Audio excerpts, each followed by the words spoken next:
Manipulaciones y mentiras en La Noche en 24 horas. De TVE contra el documento preparado a propuesta de Podemos y sus autores. Artículo publicado por Vicente Navarro en la columna Pensamiento Crítico. En el Diario Público, 10 de diciembre, de 2014. Este artículo denuncia las manipulaciones sobre el documento escrito por el profesor Juan Torres y el profesor Vicente Navarro a petición de Podemos hechas en el programa La Noche en 24 horas. De TVE el viernes pasado en su entrevista a Pablo Iglesias. Uno de los síntomas de la enorme pobreza y baja calidad de la democracia en España es la mezquindad y bajeza que caracterizan un gran número de tertulias en las que, en lugar de debate, lo que tiene lugar es un constante intercambio de insultos, groserías y manipulaciones que quedan, muchas de ellas, impunes al no poder responderse por parte de las personas afectadas, mostrando su falsedad. Y aun cuando estas prácticas están generalizadas, se dan con particular frecuencia entre los tertulianos de derechas y también entre algunos que se consideran de izquierdas.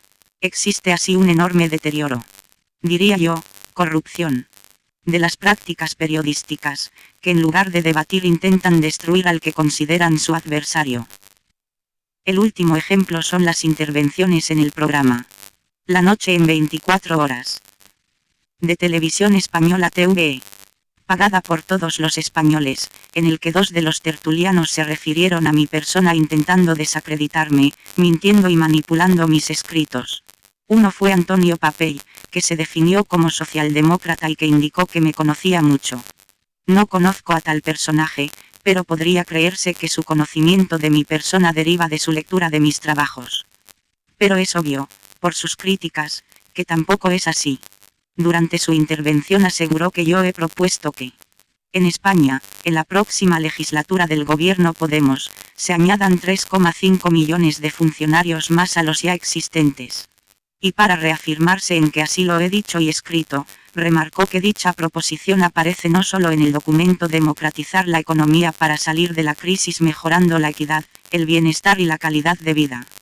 Una propuesta de debate para solucionar los problemas de la economía española. Que el profesor Juan Torres y yo hemos escrito en respuesta a la petición de Podemos, que lo ha distribuido bajo el nombre de un proyecto económico para la gente. Sino incluso en mi blog. Dice textualmente que Vicente Navarro está proponiendo esto. No lo digo yo, lo dice él. No me lo estoy inventando yo. Lo ha dicho además en su blog. Con esta contundencia y estas pruebas, la mayoría de las personas que oyeron el programa concluirán, lógicamente, que yo estoy proponiendo lo que se presenta como una barbaridad, tal como indicaron también el señor Manuel de la Rocha Vázquez, secretario de Economía del PSOE, en Radio Nacional de España, y el señor Antonio Miguel Carmona, que representa al PSOE en el programa La Sexta Noche, que se refirieron a nuestra supuesta propuesta en tales términos. Por lo visto, todos ellos han recibido instrucciones de la dirección del PSOE de intentar desacreditar el documento, subrayando que se está proponiendo algo que ellos consideran a todas luces indeseable e irrealizable. Por desgracia esta ha sido una situación muy generalizada por parte de muchos autores que, obviamente, no se han leído ni el documento ni nuestros escritos, y que han intentado rellenar este vacío con su propia imaginación. Invito al lector a que lea tanto el documento escrito por el profesor Torres y yo, como mi blog, y verá que en ninguna parte. Repito, en ninguna parte. Hemos dicho, ni yo he dicho, que en la primera legislatura un gobierno progresista debería crear 3,5 millones de puestos de trabajo, y todavía menos que fueran funcionarios. Ni en el documento ni en mi blog ha aparecido esta propuesta. Los SRES. Antonio Papey, Manuel de la Rocha Vázquez y Antonio Miguel Carmona se lo están inventando, manipulando groseramente nuestro texto y mis escritos. Lo que hemos dicho. Véase página 38 del documento. Y yo he escrito en mi blog es que los servicios públicos del estado del bienestar en España, que incluyen la sanidad, la educación, los servicios sociales, las escuelas de infancia, los servicios domiciliarios a personas con dependencia, los servicios de ayuda al desempleado, las intervenciones para prevenir la exclusión social, los servicios de vivienda pública, los servicios y transferencias para prevenir la pobreza, y un largo etcétera. Están muy poco desarrollados y financiados, y para mostrar este escaso desarrollo hemos y he indicado que mientras que en España solo un adulto de cada 10 trabaja en los servicios públicos, de los cuales los más importantes son los del estado del bienestar. En Suecia hay casi 1 de cada 4, añadiendo que si el porcentaje en España fuera el de Suecia habría 3,5 millones más de puestos de trabajo. En otras palabras, lo que estamos diciendo es que si quisiéramos alcanzar el nivel de desarrollo de los servicios públicos que tienen los países nórdicos de Europa, donde la socialdemocracia ha gobernado más tiempo, tendríamos que crear 3,5 millones más de puestos de trabajo en estos servicios. Me sorprende que personas que se definen como socialdemócratas estén en contra de tal objetivo. El hecho de que el señor Antonio Papey me defina como un economista anticuado parece transmitir el mensaje de que la socialdemocracia moderna ha abandonado dicho compromiso. Otra falsedad, en realidad mentira, es atribuirnos que estemos proponiendo que estos 3,5 millones de puestos de trabajo se creen en una legislatura. Nuestra intención al escribir el documento era establecer las líneas estratégicas de un gobierno progresista, subrayando que el Estado debería facilitar y estimular inversiones en la infraestructura no solo física, sino también social, muy abandonada hoy en España, a la cual los grandes recortes del gasto social están incluso empobreciendo más. Hoy, un gobierno progresista debería revertir esta situación. Que lo haga depende de su voluntad y coraje políticos para enfrentarse con aquellos grupos sociales y grandes empresas financieras y económicas, sumamente poderosos, que no contribuyen al Estado en las cantidades que deberían. Consecuencia de ello es que el Estado español sea pobre, con escasa sensibilidad social y muy poco redistributivo. La evidencia de que ello es así es abrumadora, y esto se debe a causas políticas. Si España tuviera las mismas políticas de empleo y fiscales que Suecia ha tenido históricamente, podría conseguir que su gasto público por habitante fuera más del doble. 2,4 del que hoy existe en España. España podría conseguirlo si hubiera voluntad política para hacerlo. Naturalmente que no puede hacerse todo inmediatamente. Pero en políticas públicas lo que es más importante no es la velocidad del cambio, sino la dirección de ese cambio. Y lo que es obvio es que las políticas de recortes del gasto público que se han ido desarrollando en los últimos gobiernos durante la crisis van en dirección contraria a la que deberían realizarse. Tales recortes y las bajadas de salarios, resultado de las reformas laborales, están creando un enorme problema de falta de demanda doméstica, una de las razones de que estemos casi en recesión. Ni que decir tiene que cada país tiene que buscar sus propias vías de desarrollo. Y en contra de lo que se nos ha acusado, no es nuestra intención copiar el modelo sueco en España. Lo que estamos acentuando es la necesidad de que se recuperen los principios básicos de la socialdemocracia, abandonados hoy por la mayoría de partidos que así se definen. Y ha sido en los países escandinavos donde tales políticas públicas se han desarrollado más. Una de ellas es creer que el Estado debe crear empleo, considerando al sector social como fuente de empleo.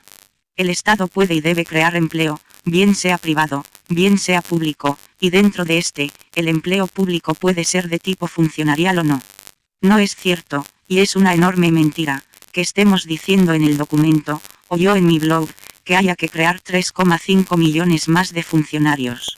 Esto es también una manipulación y una mentira de los SRES. Antonio Papey, Manuel de la Rocha Vázquez y Antonio Miguel Carmona. Es bien conocido en los círculos académicos que analizan el sector público que ni el profesor Juan Torres ni yo favorecemos el tipo de contrato funcionarial. De ahí que nunca, repito, nunca utilice el término en mi blog de que necesitamos 3,5 millones más de funcionarios. Hemos dicho.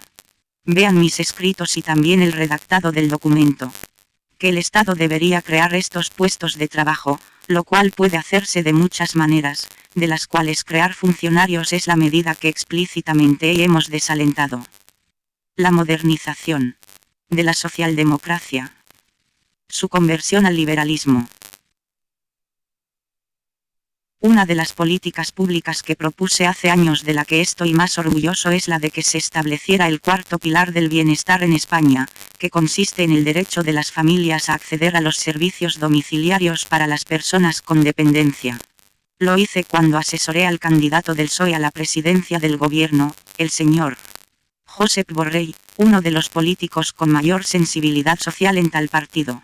Ese candidato hizo suya dicha propuesta. Y desde entonces el término ha hecho fortuna.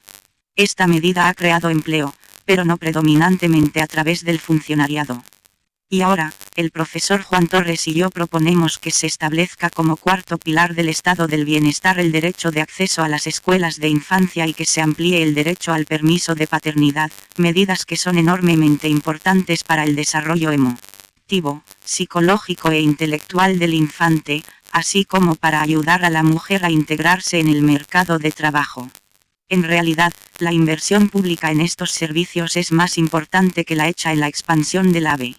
Lamento que personas que se autodefinen como socialdemócratas consideren tales medidas como anticuadas. Puede que ello explique el gran desencanto que existe entre las bases del PSOE. Hoy, millones de ciudadanos que han sido votantes socialistas parecen desear mayores cambios de los que ofrece su modernizada dirección. La manipulación del señor Alfonso Rojo y los silencios en sus citas.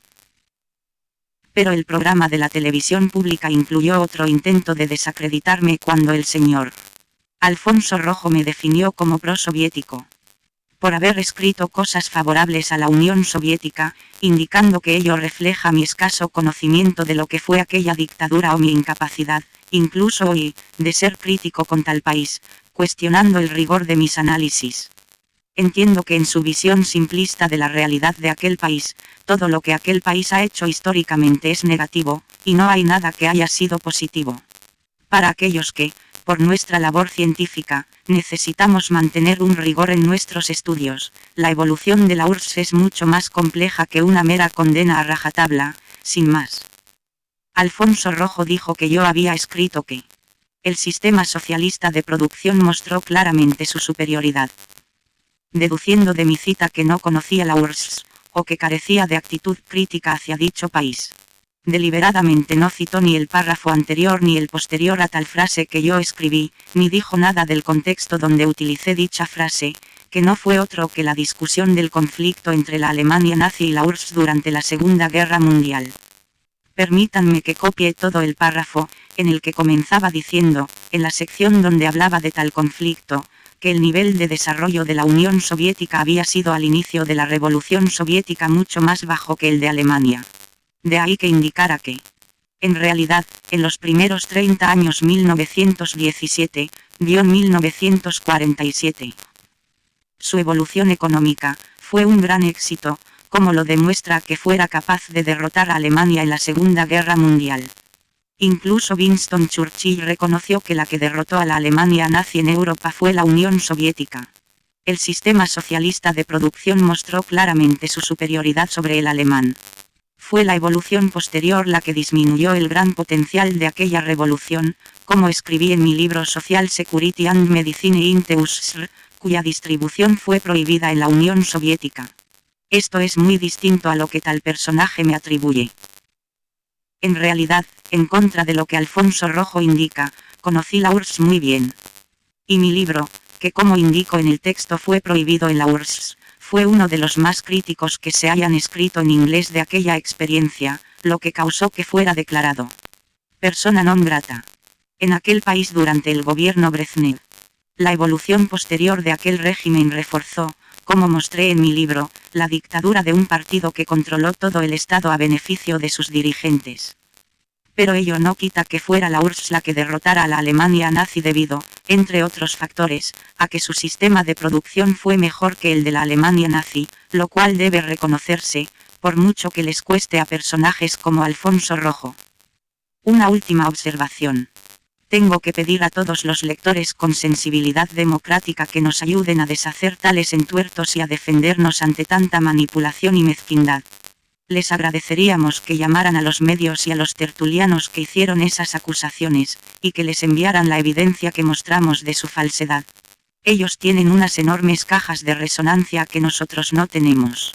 Solo una movilización popular puede ayudar a desacreditar dicha campaña mostrando lo que es una campaña orientada a destruir al que el establishment político y mediático español considera su adversario.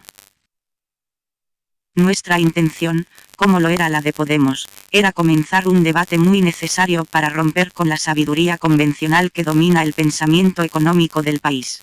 Ni que decir tiene que en un debate, la crítica debe ser bienvenida, pero lo que hemos visto hasta ahora no puede definirse como tal.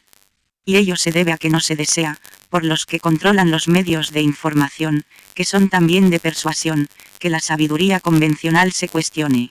Y así va España.